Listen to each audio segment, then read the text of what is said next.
Chair now recognizes Mr. Mills. Thank you, Mr. Chairman. I think that we can all realize the significant importance of strengthening not only our supply chain and industrial capabilities, but also limiting our adversarial reliance upon China.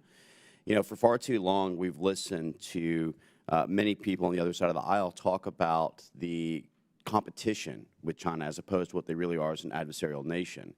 We have seen where China continues with their Belt and Road initiatives that has expanded out the Eurasian borders, attempted to take Africa, Oceania, and an effort to essentially cut off Western Hemisphere supply chain and further impact America economically, while simultaneously utilizing propaganda and misinformation warfare campaigns in developing nations to try and create doubt in American currency value to try and prevent that from being utilized as the U.S. global currency.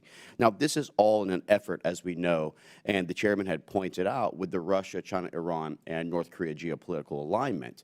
This is an effort to try and attack the West in many different facets, but we have to understand that we can't help to continue to propagate that for them. I think that's where I actually agree that the outbound investment to China in critical sectors actually does provide our competition and our adversaries with the invaluable information, skills, and innovation that poses potential harm to America's national security interests. Dating back to the 1990s and potentially even earlier, there are obvious instances in which U.S. investments on the ground floor of Chinese tech startups have been instrumental in developing China's current surveillance, defense, and other technological capabilities that threaten the U.S. interests at home and around the world, and also advancing their alliances.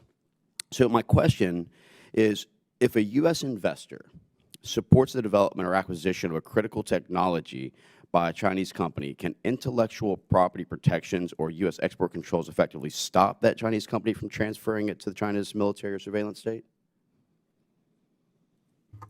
So the question that could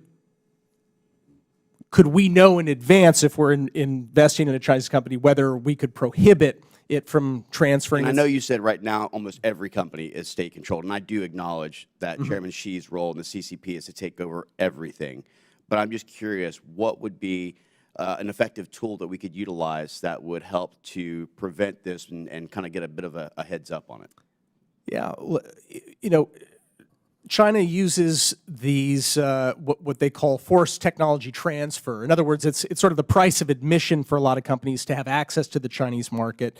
I think, I mean, on the top of my head, you could require that they would have to report to their shareholders, which I think would be good practice anyway, if they were planning on transferring you know, hard-won, hard-researched and developed technologies as a price of admission for getting into that market. But it's And Mr. Harrell, some argue that China has sufficient resources domestically and abroad to invest in the high-tech companies. In addition to money, what value do U.S. investors bring to supporting China Technologies' ambitions?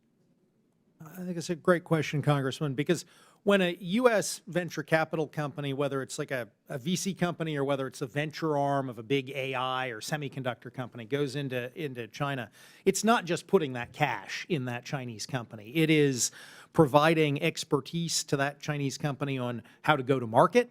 It is probably doing some door opening and introductions to potential customers. It's providing expertise on how to run that company effectively. There's really a lot that goes alongside that investment that is value in addition to the cold hard cash itself.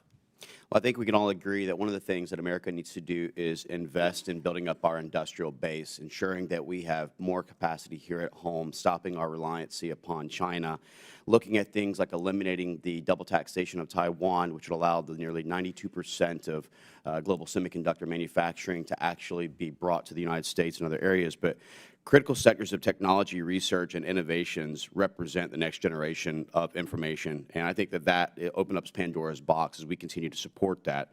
I'm not trying to be hyperbolic, but the potential applications of AI, machine learning, quantum mechanics, hypersonics, and others are difficult to understate. The U.S. should absolutely seek to mitigate the threats from our adversaries who are actively seeking to beat the U.S. in these research races. And I think that's why it's so critical for us to start focusing in on the quantum data computing as well as for the quantum entanglement capabilities for AI autonomous drone sets. So for that, I yield back. Thank you so much.